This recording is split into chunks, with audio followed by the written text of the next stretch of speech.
오늘 주신 본문의 말씀을 가지고 기쁨의 은혜를 누리는 성도가 되자라는 제목으로 하나님 말씀 전하겠습니다. 혹시 지난주 말씀의 핵심을 기억하십니까? 기억을 하신다는 건지 아니면 일주일이나 지났는데 또 왜 물어보시나 하면서 아예 안 쳐다보시기도 하고 그러십니다. 우리들이 살아가는 인생길이 왜 이렇게 힘들까요? 제가 질문을 드리면서 결론에 가는 곳마다 싸움이, 전쟁이 기다리고 있기 때문이라 말씀드렸습니다. 말이 경쟁이지 전쟁터와 같은 세상입니다. 그래서 드라마나 영화에서도 사회에 나가는 사람들에게 전쟁터에서는 이기느냐, 이겨서 살아남느냐, 져서 잡아먹히느냐 둘 중 하나라고 정신 바짝 차리고 살라고 하는 대화가 자주 등장하기도 한다고 말씀드렸습니다. 광야 같은 인생길을 걸어가며 승리하는 유일한 비결은 하나님께서 앞서 행하시며 인도하시는 길을 따라 순종하며 그 하나님과 동행하며 걷는 길밖에 없습니다. 우리가 하나님 말씀 순종하며 우리를 인도하시는 대로 따라가면 걱정할 이유가 없는 것이요. 지난주에는 제가 본문 말씀을 서포트하는 하나님 말씀의 인용을 너무 많이 뽑아서 이 구절을 좀 뺐는데 한 주간 묵상하고 준비하면서 이것까지 꼭 드려야 되겠어서 이게 바로 신명기 1장 30절입니다. 너희보다 먼저 가시는 너희의 하나님 여호와께서 애굽에서 너희를 위하여 너희 목전에서 모든 일을 행하신 것 같이 이제도 너희를 위하여 싸우실 것이다. 그러니까 애굽에서 하나님께서 하나님의 자녀들을 이끌어내시기 위해 그들의 눈앞에서 그 큰 기적과 이적을 보여주신 것처럼 우리 앞서 가시며 우리를 대적하는 대적들을 위해 우리 대신 싸워주신대요. 하나님이 싸워주시면 끝나는데 왜 여러분이 직접 싸우시려고 상대방을 이기려고 묵상하고 약점 찾고 상대방은 사랑으로 긍휼히 여기며 주의 사랑으로 사랑해야 되는 대상이지 싸워서 이기려고 묵상하는 대상이 아님을 기억하시기를 바랍니다. 우리가 묵상해야 할 것은 오직 주님의 은혜 하나님의 말씀뿐입니다. 우리 앞서 나가서 싸워주시는 하나님, 전 이 성경 구절만 들어도 그렇게 마음이 든든합니다. 다른 사람이 싸워줘도 든든한데 하나님께서 앞서가서 싸워주신다고 합니다. 오늘 본문 말씀이 바로 앞서 싸우시며 행하시는 주님을 체험한 사도 바울의 정말 절절한 고백입니다. 빌립보서는 제가 여러분들에게 많이 리조이스, 주 안에서 기뻐하라, 기쁨을 주기 위한 책이라고 여러 번 강조했지만 이 한 구절의 말씀을 한 주간 동안 묵상하고 준비하면서 제가 깨달은 게 뭐냐면 이 사도 바울이 눈물을 흘리며 갈급하고 사모하는 심정으로 빌립보 교회의 성도들을 얼마나 사랑하고 아끼고 걱정을 했는지 이 문체 하나하나에 그의 마음이 녹아있더라고요. 여러분 아시는 것처럼 빌립보서는 사도 바울이 로마 감옥에서 빌립보 교회의 성도들 형제자매들에게 사랑과 걱정의 마음을 담아서 쓴 편지입니다. 바울은 편지에 복음과 기쁨에 대해 쓰면서 빌립보 공동체에 감사와 격려를 함께 전했습니다.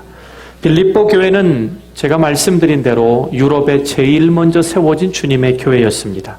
그리고 이 교회를 뭐라고 설명하나 했더니 사도 바울과 함께 은혜에 참여한 교회라고 기록되어 있습니다. 우리가 아는 고린도 교회, 갈라디아, 에베소, 또 요한계시록에 보면 서문학교회, 빌라델피아, 사대교회 그렇게 많이 나오는데도 초대교회 중에 사도 바울과 함께 은혜에 참여한 교회라는 그런 별명을 가질 만큼 이 교회는 독특한 교회였습니다.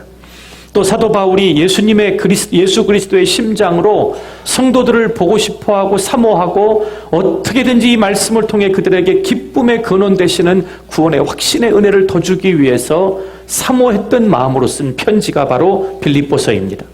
빌립보를 배경으로 한 이 서신서에는 하나님의 구원이 기쁨임을 알게 하는 여러 가지 사도 바울의 간증과 이야기가 펼쳐 있습니다.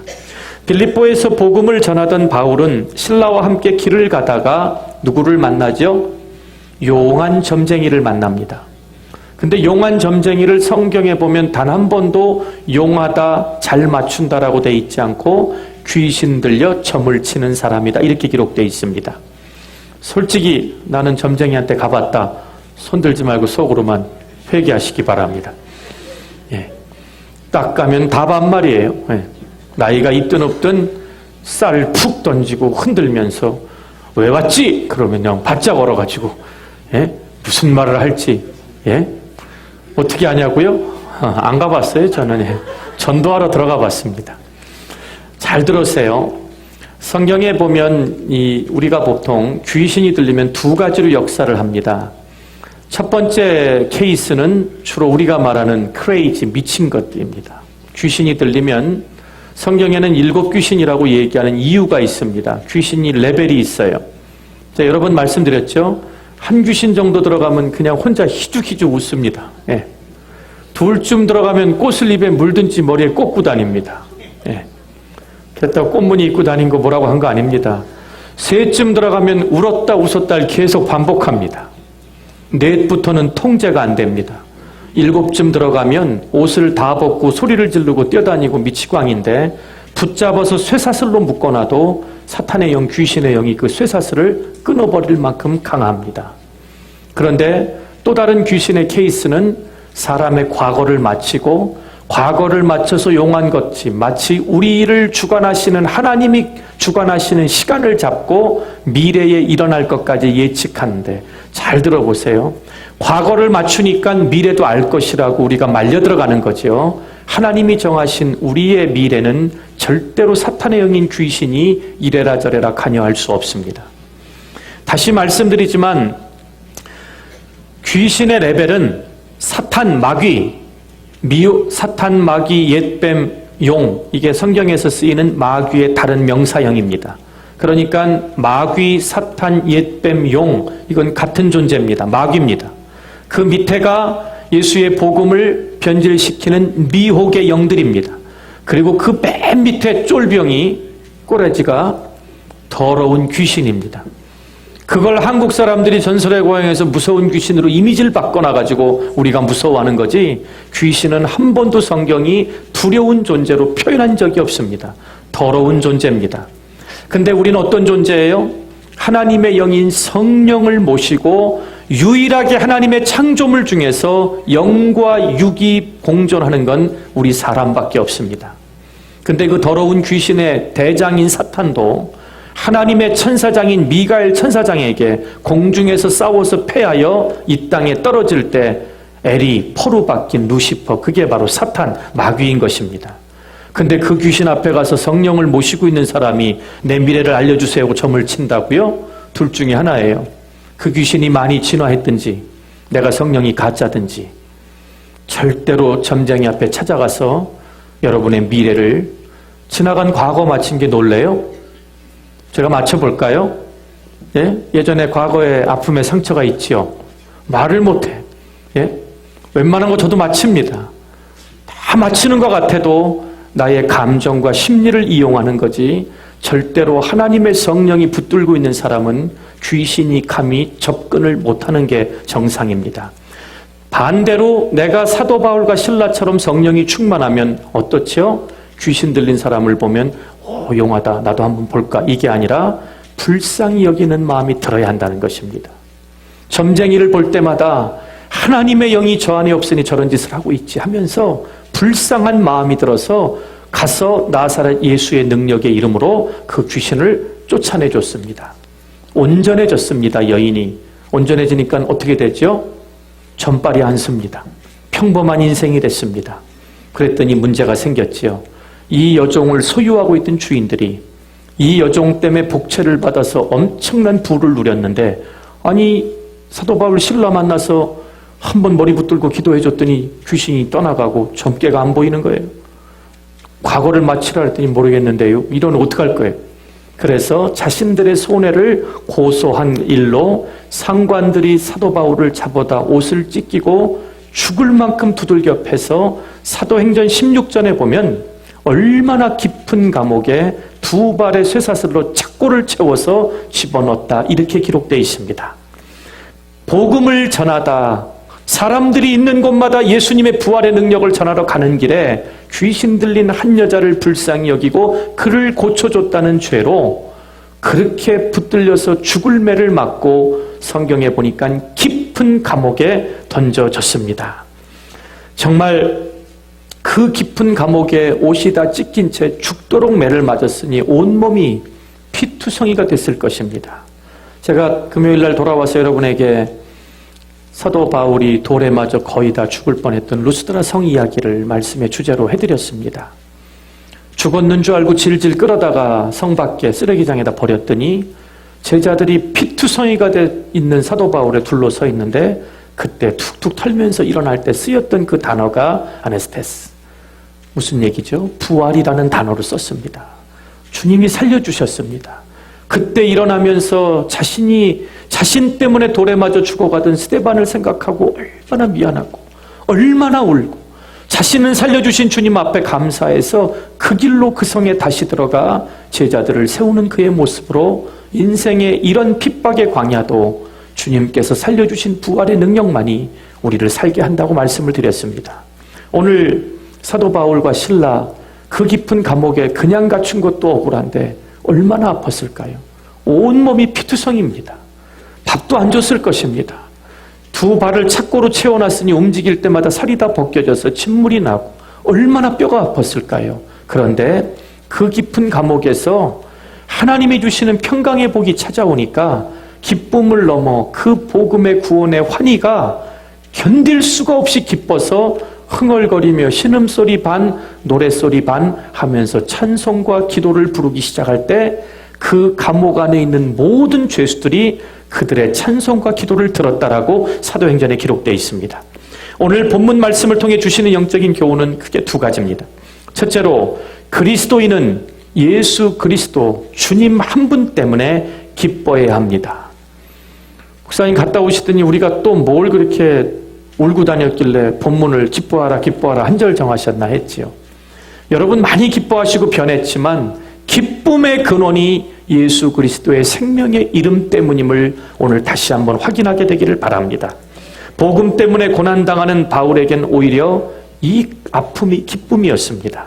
바울과 실라는 깊은 밤 주님께서 주시는 귀한 은혜의 환희, 그 구원의 감격을 이기지 못하고 그 아픈 고통의 신음 속에서 입을 열어 찬송을 부르기 시작했습니다.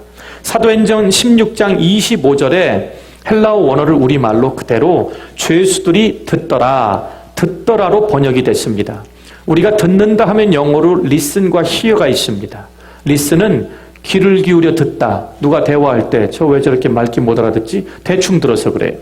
근데 hear는 갑자기 사이렌 소리가 울릴 때 내가 귀 기울일 필요 없이 귀가 있기 때문에 들려오는 소리를 들을 땐 hear를 씁니다. 근데 이 단어는 신약 성경 전체에 딱 한 번 쓰였습니다.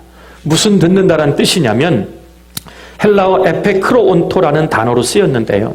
신약 성경 전체에 딱 한 번만 쓰였습니다.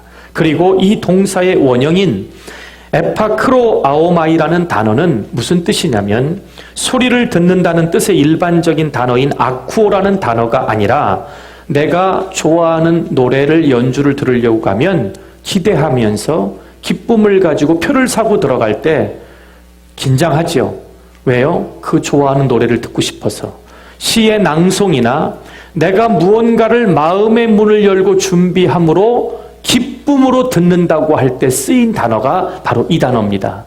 그러니까 우리 성경에는 죄수들이 듣더라 그냥 들려오는 찬송 소리를 듣는 게 아니라 처음에는 신음소리인 줄 알고 들었더니 마음의 문이 열리고 죄수들까지도 말할 수 없는 기쁨으로 귀를 기울여 사도 바울과 실라의 찬송과 기도 소리를 들었더라 이렇게 쓰인 것입니다. 그러니까 한밤중에 옷 깊은 곳에 들려오는 사도 바울과 실라의 기도와 찬송 소리를 기쁘게 듣고 있었다는 뜻입니다. 그때 무슨 일이 일어났죠? 갑자기 지진이 일어났어요. 옥토가 흔들리기 시작을 합니다. 감옥의 문이 열리면서 모든 죄수들의 손과 발을 채워놨던 쇠사슬의 착고가 자동적으로 풀렸습니다. 오늘 댁에 돌아가셔서요. 남자분들은 넥타이, 여자분들은 얇은 벨트 같은 걸로 발을 한번 꽉 묶어보세요. 2겹, 3겹으로. 그리고 지진이 안 났으니까 발을 들고 흔들어서 지진 난 것처럼 15분만 흔들어 보세요. 그게 풀리나 안 풀리나. 이 얘기는 지진의 충격으로 흔들려서 풀린 것이 아니라 하나님께서 구원의 은혜 때문에 그곳에 천사를 보내 그 손과 발의 착고를 풀어놓으신 것입니다. 옥토가 흔들리고 모든 사람의 매인 것이 풀렸습니다. 이 일 때문에 감옥을 지키던 간수는 이 죄수들 다 도망갔으니 나는 죽을 것이다. 칼을 빼서 자기를 찔러 자살하려고 하는데 옥 깊은 곳에서 사도 바울이 그 모습을 보고 스탑! 내 몸에 아무것도 행하지 말아라. 사람 소리가 들리니까 놀라서 관수가 횃불을 들고 뛰어내려가니까 착고가 풀려진 그대로 찬송하던 모습 그대로 가장 평안한 얼굴을 한 사도 바울 앞에 그대로 엎드려 절하며 선생님이여 내가 무엇을 하면 구원을 얻으리이까? 여러분 뭐라고 대답해야 되죠? 주 예수를 믿으라. 그리하면 너와 내 집이 구원을 얻으리라. 이 말씀이 바로 이 감옥, 이 깊은 곳에서 있었던 바울과 간수의 대화입니다. 이것은 이 일 때문에 한번 생각해 보시기 바랍니다. 자신의 잘못으로 죄수들이 탈출했다고 여겼기 때문에 스스로 자결하려고 했던 사람, 너무 아이러니하지 않습니까? 감옥 깊은 곳에 갇혀 아무 소망이 없어 보였던 바울과 실라는 예수님의 이름, 그 부활의 능력을 체험한 기쁨 때문에 그렇게 모진 매를 맞고 착고에 차여서도 그 기쁨을 주체하지 못하고 찬송과 감사와 기도가 나왔는데, 간수로 공무원으로 월급 받으면서 죄수를 지키던 그 사람은 자신의 실수 때문에 죄수들 도망갔는 줄 알고 죽으려고 그 끔찍한 결단을 내릴 수밖에 없는 이 아이러니한 생활을 한번 보시기 바랍니다. 이 말은 외부의 환경이 우리의 삶과 죽음, 기쁨을 가늠하지 못한다는 것입니다. 사도 바울과 실라처럼 스스로 닥친 괴로움이 아니라 그 괴로움 속에서도 예수님의 이름 때문에 일어나 회복하는 은혜가 있기를 주의 이름으로 축원드립니다. 이것이 바로 하나님의 구원을 의미하는 강력한 메시지입니다. 복음으로 기뻐하는 그리스도인은 어떠한 절망적인 상황에서도 하나님을 굳게 신뢰합니다. 구원받은 사람들은 이런 상황에서 내 모든 짐을 온전히 주님께 맡기고 처해진 그곳에서도 구원의 감격으로 기쁨의 노래를 부를 수 있다는 것입니다. 구원의 소망이 없으면 기쁨 또한 찾아올 수 없음을 바울과 실라는 누구보다 잘 알고 있었습니다. 그들 앞에 감옥문이 열리고 묶였던 것이 다 벗어졌어도 도망가서 살아야 할 이유가 그들에겐 없었습니다. 하나님이 이 일을 이루신 것은 분명히 하나님의 구원의 계획을 이 감옥 안에서도 이루실 걸 믿었기에 당당하게 그 감옥에 있는 그대로 그들은 도망가지 않고 기다렸습니다. 간수는 그런 바울을 통해 예수님을 영접하고 구원받았습니다. 또 그의 온 가족이 예수를 믿고 성부, 성자, 성령의 이름으로 침례를 받았습니다. 근데 더 중요한 건 주 예수를 믿으라 그리하면 너와 내 집이 구원을 얻으리라, 여기까지만 아시죠? 이 말씀이 온전하게 되려면 이게 16장 31절인데요.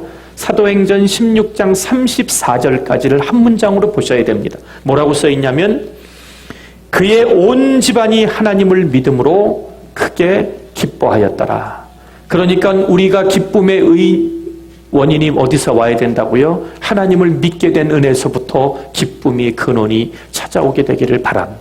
우리 옆에 계신 분들 한번 보세요. 주님 믿는 믿음으로 기쁜 얼굴인지. 오늘도 주님 때문에 주일날 파더즈데이인데 여기 와서 앉아있다고 그럽니다.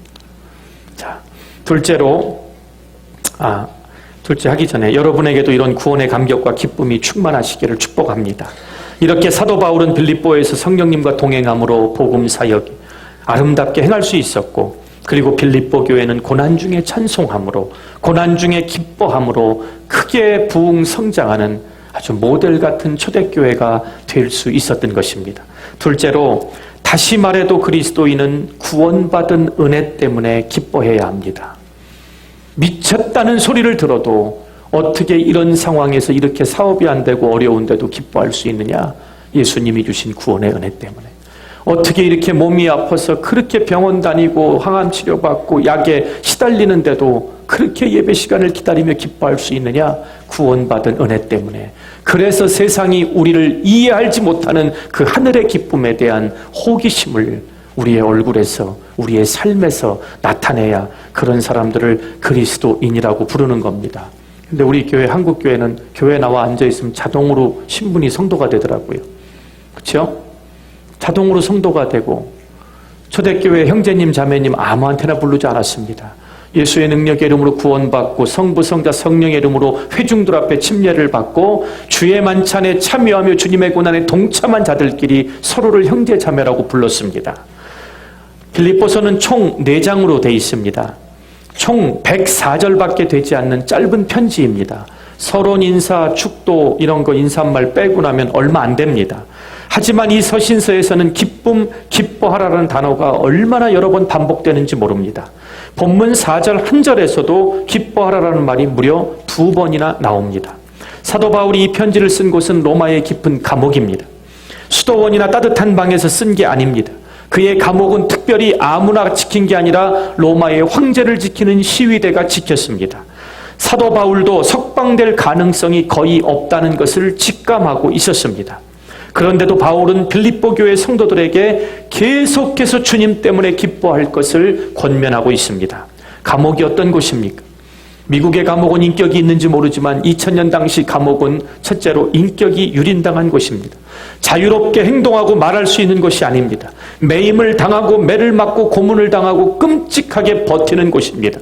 바울은 빌립보서 첫 장에서만 나의 매임이라는 말을 무려 4번이나 쓴 걸 보니까 얼마나 착고에 매여 있는 자신의 삶이, 자신의 육체가 고통스러운지 나의 매임을 무려 4번이나 사용을 했습니다. 바울은 결코 기뻐할 수 있는 상황이 아니었습니다. 석방되어 자유롭게 복음을 전할 거라는 기대도 할 수 없었습니다. 하물며 바울도 그 사실을 알았기 때문에 전제라는 말을 사용했습니다. 빌립보서 2장 17절 18절에 보니까 내가 나를 전제로 드릴지라도 나는 기뻐하고 너희 무리와 함께 기뻐하리니 이와 같이 너희도 기뻐하고 나와 함께 기뻐하라. 바울은 훗날 디모데에게 유언장과 같은 편지를 쓰게 되지요. 영적인 아들에게. 디모데후서 4장 6절에 보면 이 말이 또 나옵니다. 전제와 같이 내가 벌써 부어지고 나의 떠날 시간이 가까웠도다. 이걸 한문으로 이 헬라어를 억지로 번역을 해놓다 보니까 이게 무슨 뜻인지 이해가세요? 전제 조건이 뭐다 할 때 전제인지, 이 전제가 뭔지 모르는데 쉬운 말로 번역한 새번역 성경을 제가 읽어드릴게요. 한번 들어보시기 바랍니다. 나는 이미 부어드리는 제물로 피를 흘릴 때가 되었고 세상을 떠날 때가 되었습니다. 이런 뜻입니다.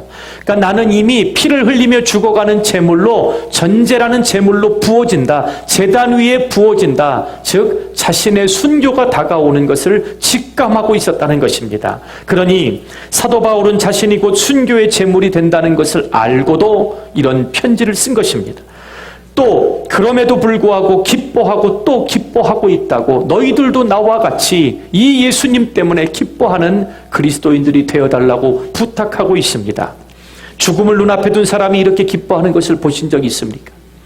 죽음을 눈앞에 둔 사람이 이렇게 두려워하지 않고 하루를 살아도 주님 때문에 기뻐하는 모습을 나와 함께 예수를 믿는 온 형제자매들이 이 평안의 마음을 느꼈으면 좋겠다라는 그 간절한 마음으로 이 편지를 썼다고 그의 심령을 한번 생각해 보시기 바랍니다.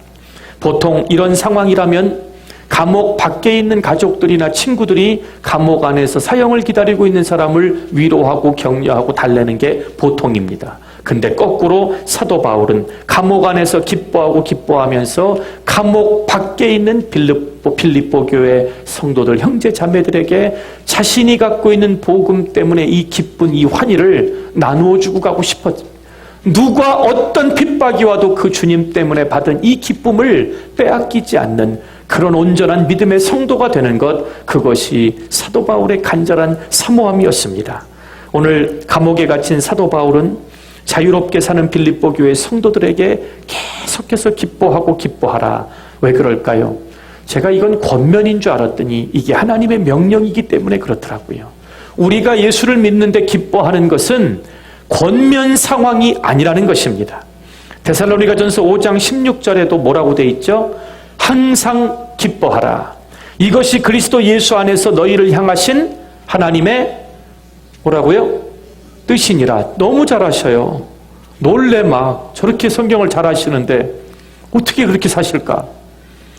예수님이 제자들이 와서 기도하는 법을 모르니까 가르쳐달라고 할 때 주기도문만 가르쳐 주신 게 아니에요.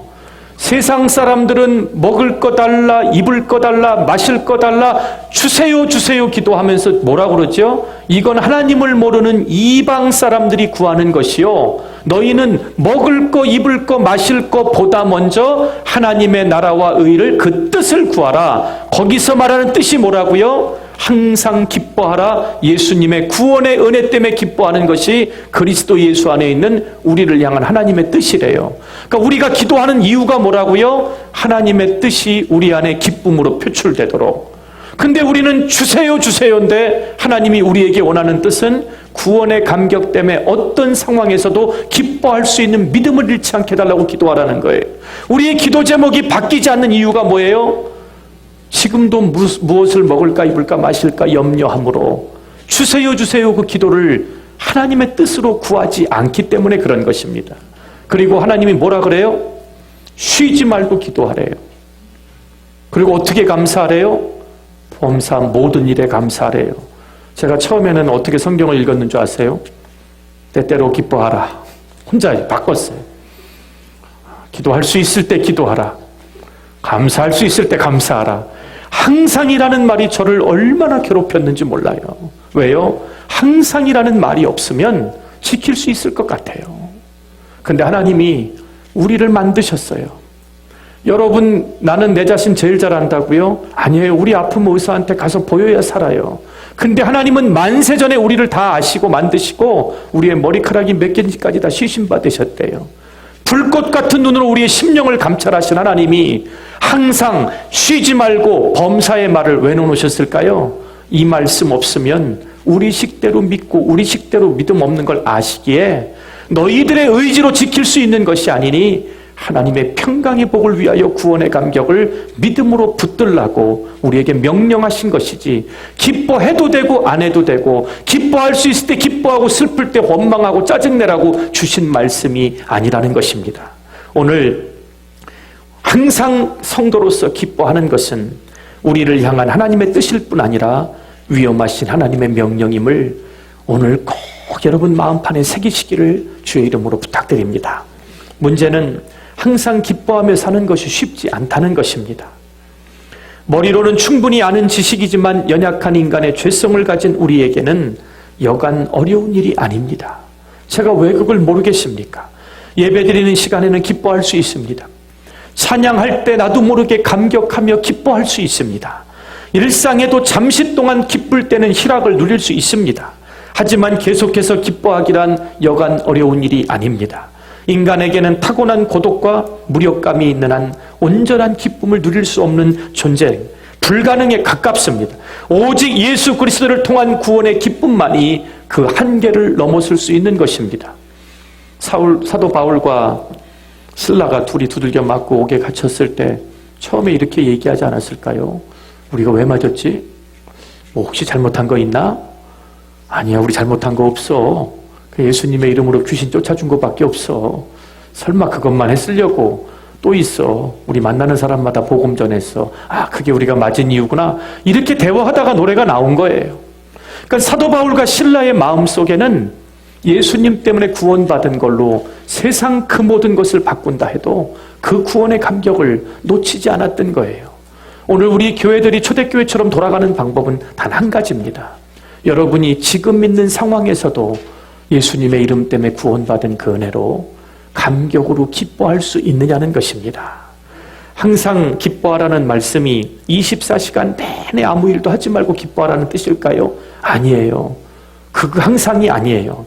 힘들고 어려운 일이 있어도 내 느낌이나 감정과 상관없이 주님을 의지하여 기쁨을 빼앗기지 않도록 하나님을 향한 마음을 가지라는 뜻입니다. 우리가 살아가는 세상을 보시기 바랍니다. 감당할 수 없을 만큼 억울하고 분통 터지는 일이 얼마나 많은지 몰라요.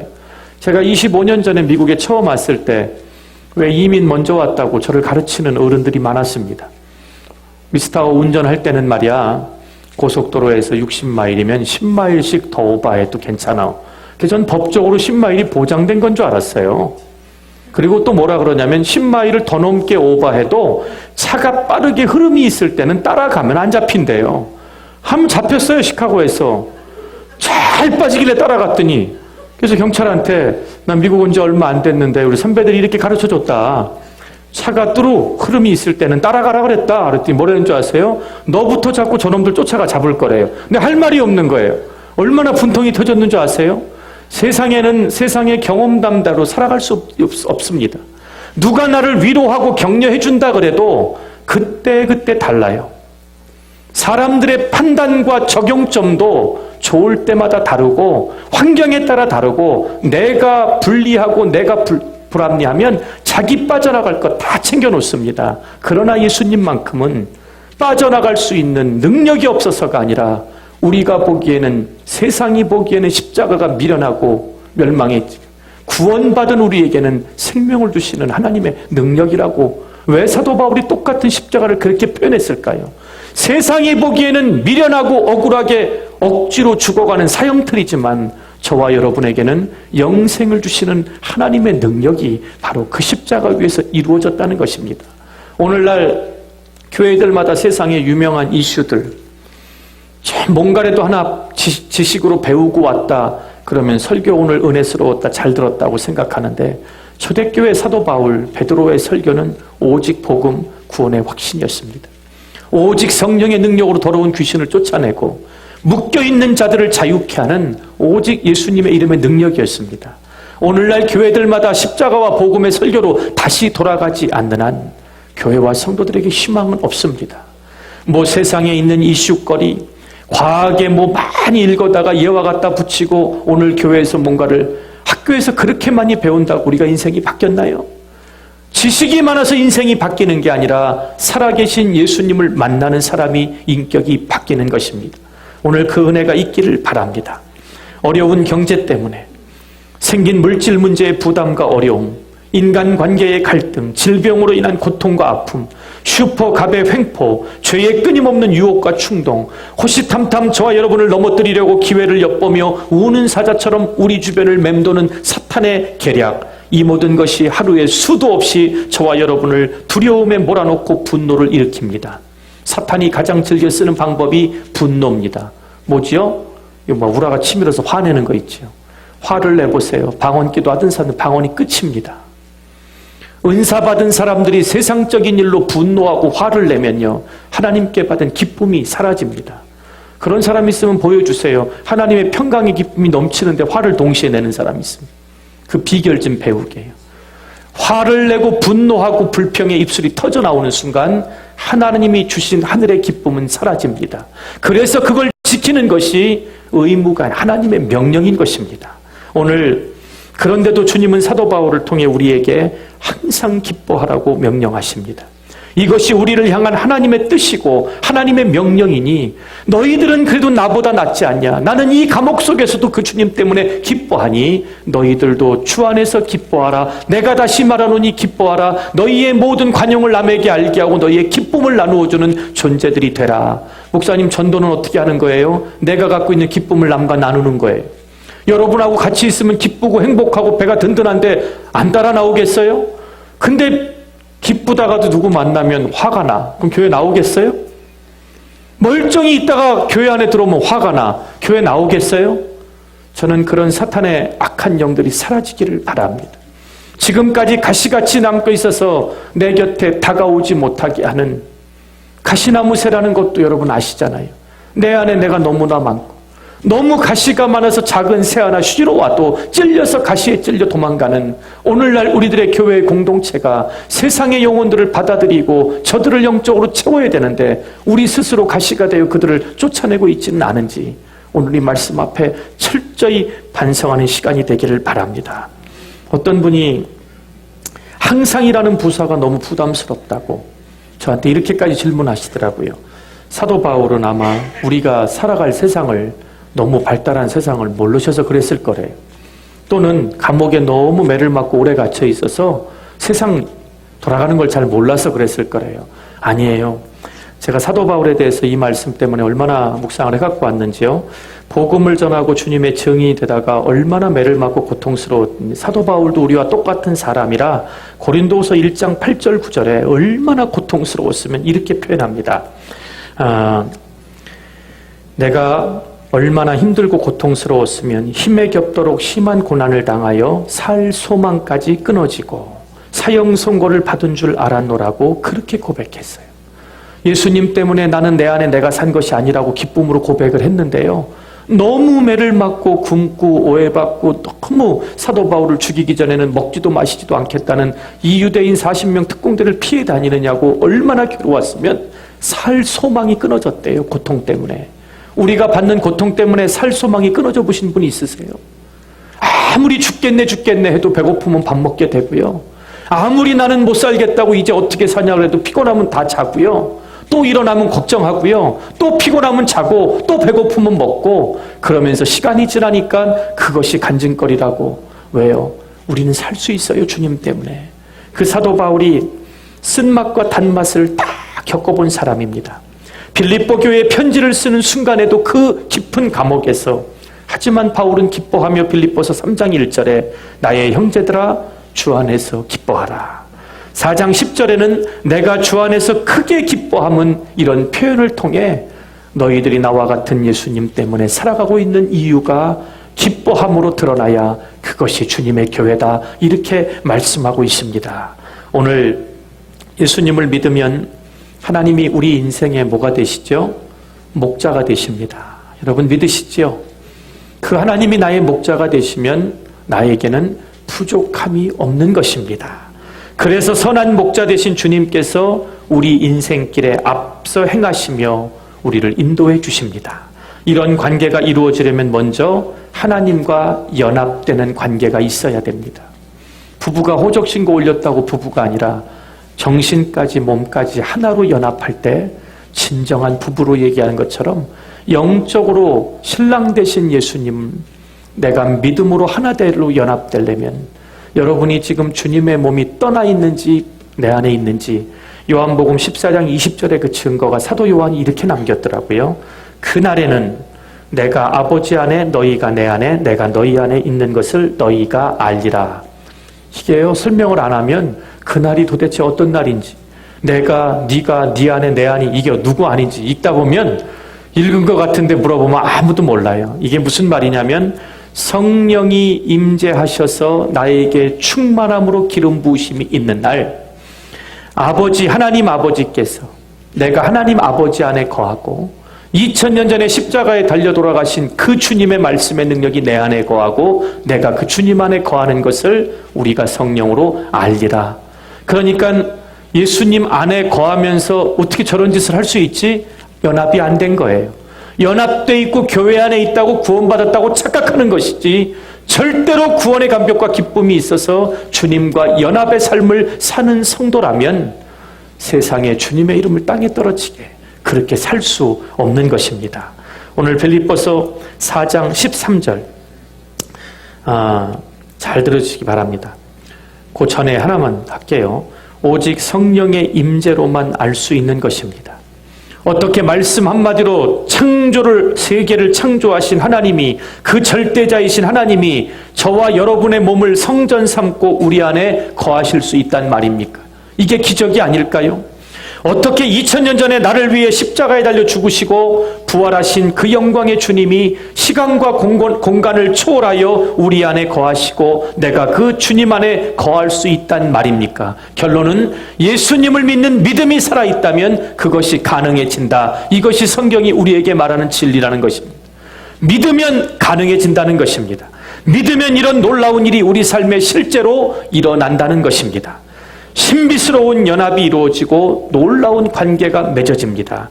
그래서 바울은 입을 열 때마다 주 안에서 예수 안에서 라는 말을 무려 순교당하시는 순간까지 몇 번 했는 줄 아세요? 132번이나 하셨더라고요. 입을 열 때마다 주님 안에서 예수 안에서 내가 주님과 함께 이 말을 132번을 하면서 이 추억 같은 구원의 교리들을 쓰셨더라고요. 오늘 이 말씀이 다 모아지면 어디로 가느냐? 빌립보서 4장 13절 내게 능력 주시는 자 안에서 내가 모든 일을 할 수 있느니라.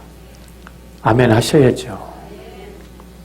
나 혼자 하는 것이 아니라 내게 능력 주시는 그 예수님 안에서 여러분의 모든 기도가 응답되어지는 한 주간이 되기를, 여러분의 간절한 마음의 소원이, 말씀의 능력이 삶에서 이루어지는 기적이 있기를 주의 이름으로 축원드립니다.